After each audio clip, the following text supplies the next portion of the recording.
Então vamos lá, esse é o Giro da Bolsa, um programa semanal aqui onde eu falo as principais notícias do mercado financeiro e nessa semana temos aqui notícias realmente incríveis, né? O Ibovespa abriu a semana aí com 115.136,91 pontos, né? E acabou fechando aí a 117.995,58 pontos. A semana foi quase toda de alta ali, mas na sexta-feira não. Na sexta-feira hoje que vos falo, a gente teve uma quedinha aí de 0,34%, que foi aquela galera sacando dinheiro ali da bolsa para ir tomar cerveja no fim de semana. Tá correta a sua situação? Adoraria dizer que não, mas tá correto. Brincadeira, gente, não façam isso. Então, teve uma alta aí de 3,15% na semana, né? Essa quedinha de hoje não atrapalhou em absolutamente nada, só a galera da cerveja mesmo. E só que a gente teve várias notícias aqui muito inusitadas, né?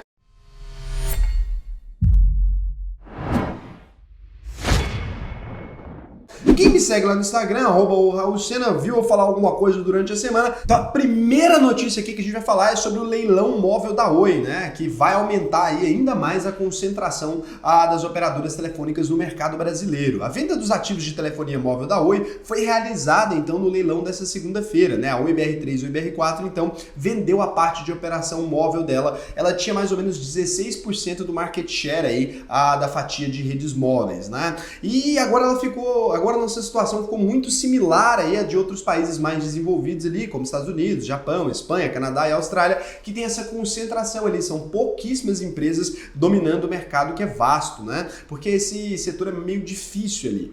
Então o que a gente tem aqui agora? A Oi, ela vendeu ali a operação da rede móvel dela para o consórcio que foi formado entre as 3 maiores teles atuantes ali do Brasil. A Vivo Telefônica, que você conhece, que é a Vi23 e Vi24, a TIM S3 e a Claro. A Claro não é aberta em bolsa, né? É do safadão aí do Carlos Sling, é um cara gigante no mercado. Devido à escala financeira e operacional necessária para operar esses ativos, só essas empresas mesmo poderiam comprar isso aí. É difícil que alguém queira comprar, né? O consórcio realizou uma proposta aí de 16,5 bilhões de reais e levou aí a participação da Oi. Existia um concorrente ali deles que era a Highline, né? Apresentou uma proposta firme, mas não teve o valor revelado ali, acabou perdendo. O desdobramento dessa venda de ativos aí é um desdobramento positivo para a Oi, mas já era esperado pelo mercado, já era o óbvio que acontecesse, então acabou seguindo sem novidades aí para a empresa, né? Então a PetroRio, a Prio 3, uma empresa aí do ramo de petróleo, vocês já conhecem ela aqui, né? Que opera ali diversas fontes de extração de petróleo, ela anunciou um follow-on de 250 milhões de dólares aí, mais de R$1 bi, né? A PetroRio, a Prio 3, então anunciou para o mercado que o seu conselho de administração aprovou aí o início de estudos e a contratação de prestadores de serviço para a realização do follow-on da empresa, por meio da qual a empresa planeja captar aí um montante equivalente a 250 milhões de dólares. Os recursos serão destinados ao financiamento de projetos que já estão em andamento atualmente e a potenciais novos negócios, como o M&A, né? A oferta será realizada nos termos da instrução da CVM número 476. O cronograma do follow-on não foi informado no fato relevante.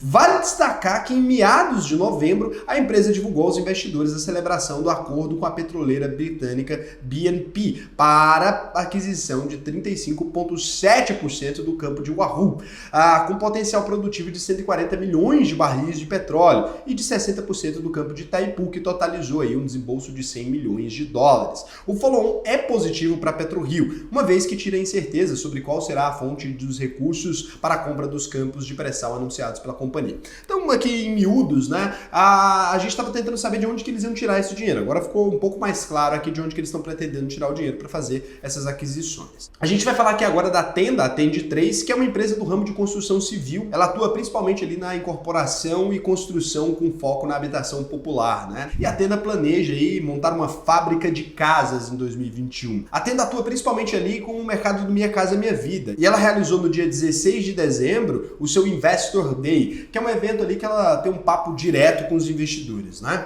O principal anúncio do evento consiste em planos de implantação de uma fábrica de construção industrializada, a off-site, de casas no primeiro semestre de 2021 no interior de São Paulo. Nesse modelo de estrutura aí, a construtora constrói ali as casas, então ela deixa tudo pré-pronto ali e ela transporta para o canteiro de obras onde ela faz uma montagem. É como se fosse brincar de Lego com construção. Então é um mercado que tem potencial. De acordo com as informações transmitidas ali pela empresa, o modelo off-site proporciona uma redução substancial do tempo exigido para a construção de uma casa. É óbvio, brincar de Lego é mais fácil, né?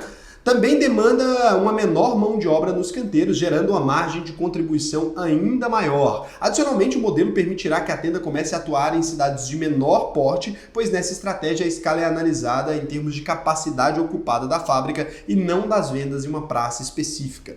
A notícia da nova operação é positiva para a tenda aí, devido ao ganho de escala estimado com o projeto, pois o negócio pode fazer a companhia dobrar de tamanho nos próximos anos, né? Você imagina a eficiência que você tem ali quando você deixa de construir casas da maneira que você estava construindo e começa a construir casas ali de uma maneira muito mais interessante, muito mais original, né? A gente tem aqui também agora a notícia antiga já que se refere a Braskem ali, né? A Odebrecht retomará o processo então de venda do controle da Braskem, uma notícia que eu já aviso para vocês, é uma positivíssima, né, para a Braskem, porque está misturada com a Odebrecht hoje não é uma boa ideia. A Odebrecht é uma das controladoras da Braskem aí, que é a BRKM5, juntamente com a Petrobras, PTR3 e PTR4, estima-se que no primeiro trimestre de 2021 vai retomar, então a Odebrecht aí vai retomar o processo de venda da sua fatia na petroquímica. Ela tem hoje 38,5% da empresa, não é uma fatia desprezível. Raul, a Odebrecht está fazendo isso porque ela é boazinha, porque ela é legal? Não, isso faz parte aí das obrigações a serem cumpridas ali no plano de recuperação judicial dela. O processo de coleta e estruturação de todas as informações necessárias ali, que é chamado de data room, né, está em fase de finalização já. A Odebrecht mandatou o banco Morgan Stanley para assessorar na retomada aí do processo de venda da Braskem em agosto desse ano, né, de 2020, ao invés do formato de negociação exclusiva como ocorreu ali em 2018-19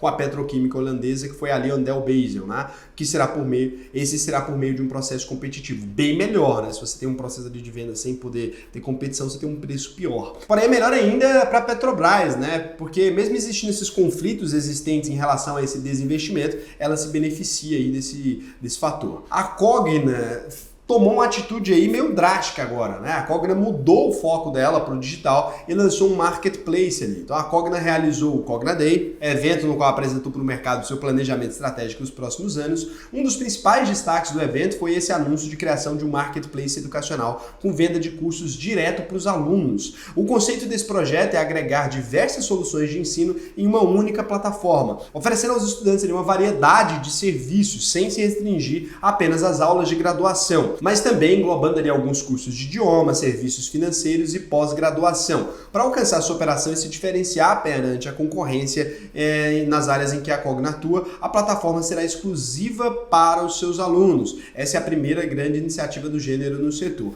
Eu acho que se fosse aberta, tinha chance de meter porrada. O que a Cogna não pensou você faz uma coisa em ambiente fechado, ela dá muito certo, seu concorrente imita e lança em ambiente aberto primeiro que você. Aí você, com medo de não estragar o seu negocinho ali, que é vender a faculdade, você perde ali esse marketplace de cursos para outro player, esse player substitui, ele se estabelece no mercado, você entra como segundo colocado, sendo que você teve a ideia. Eu não faria fechado, mas eu não sou ninguém e vocês são a Cogna. Acreditamos que essa notícia é positiva aí para a Cogna 3, uma vez que o foco no ensino digital pode fazer com que a empresa volte a crescer, depois de uma dificuldade dessa que a gente teve de 2020, sendo de pandemia, que sequelou completamente qualquer coisa ali, né, que a gente pudesse ter de expectativa para esse ano. A gente vai falar de Coca-Cola aqui, que é a KO, né, nessa filosofia nossa aqui de falar sobre empresas do mercado americano. Lembrando que se você é investidor internacional, você precisa se lembrar que a KO é a Coca-Cola, The Coca-Cola Company. E a Coke é uma empresa que só invasa a Coca-Cola. Se você quer investir em Coca, quando você vai investir lá fora, você tem que investir em KO, tá? Então, segundo informações do mercado, a Coca-Cola e a KO vai cortar mais de 2.200 empregados, né, sendo que 1.200 desses são nos Estados Unidos.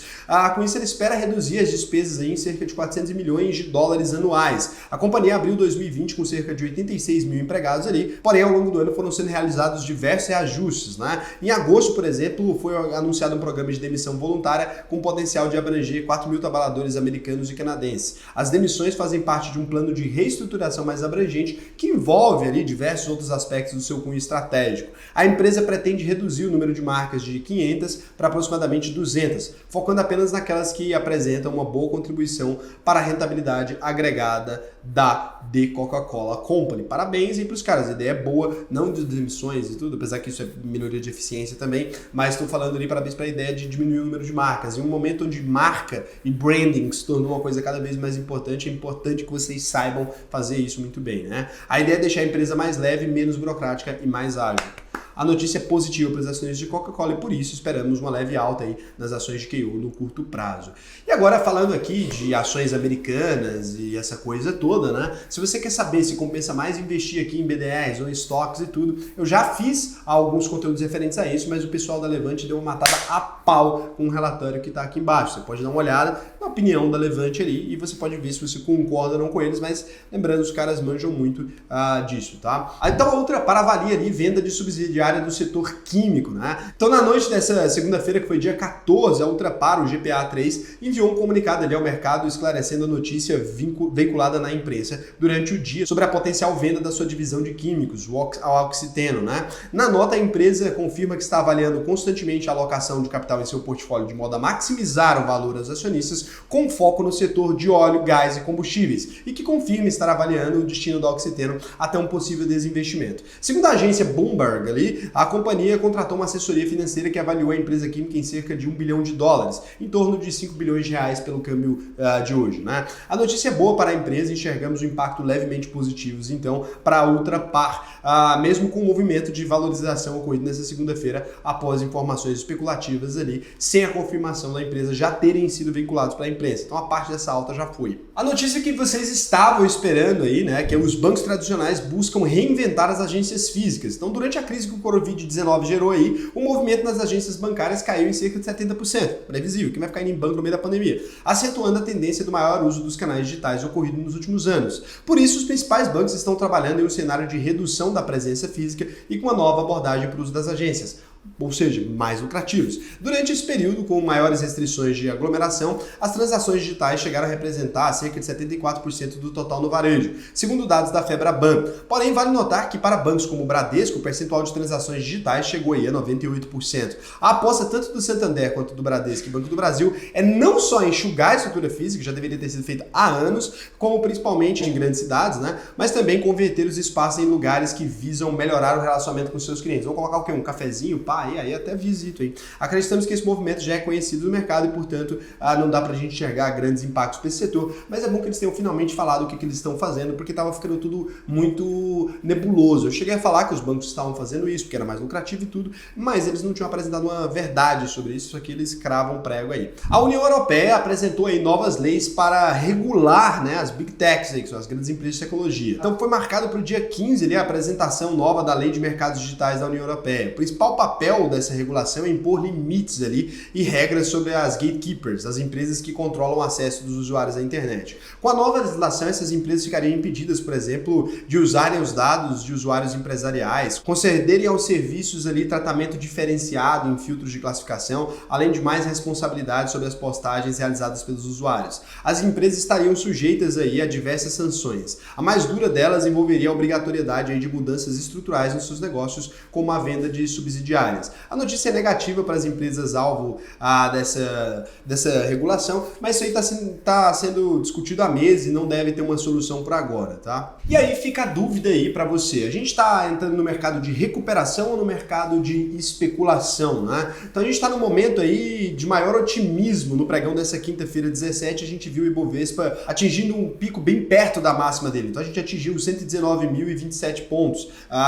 São 500 pontos abaixo aí da nossa máxima histórica de 119.527, que aconteceu no mesmo ano, né? Aconteceu em 23 de janeiro de 2020. É porque a gente acaba se esquecendo que tudo isso é 2020, esse ano muito atípico, né? E o que muita gente esqueceu é que a gente ainda está num cenário de incertezas ali, a gente ainda está num cenário de pandemia, né? A gente ainda está num cenário completamente imprevisível. A crise não passou, a vacina não aconteceu, a população não se imunizou, ainda tem gente morrendo e ainda tem lockdown voltando. Será que isso é uma recuperação de fato do mercado? E aí eu queria pedir a opinião aqui de vocês, o que vocês acham disso? Ou seria pura especulação, né? A Levante estava falando essa semana aqui sobre isso. Essa pergunta tá na mente dos investidores e não apenas no Brasil, no mundo inteiro. A questão é a mesma aqui e lá fora, né? No caso do mercado americano é possível definir a incerteza com poucos números. Por lá o desemprego permanece elevado ali, ainda em 6,7%, e o número de novos pedidos de seguro-desemprego da semana encerrada no dia 12 de dezembro foi de 885 mil, uma alta de 23 mil pedidos semanais comparada aí com 862 mil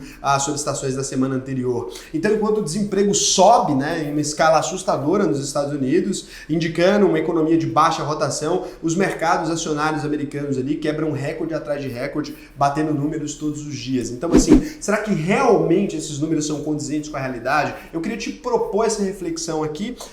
Eu vou falar mais sobre isso essa semana ainda, né? Vou conversar um pouco aqui, um pouco lá no Instagram, mas eu queria começar a introduzir esse assunto na cabeça de vocês. Então, é isso. O vídeo de hoje foi só, cara, vai beber cachaça, vai aproveitar seu sábado. Um beijão e até o próximo giro.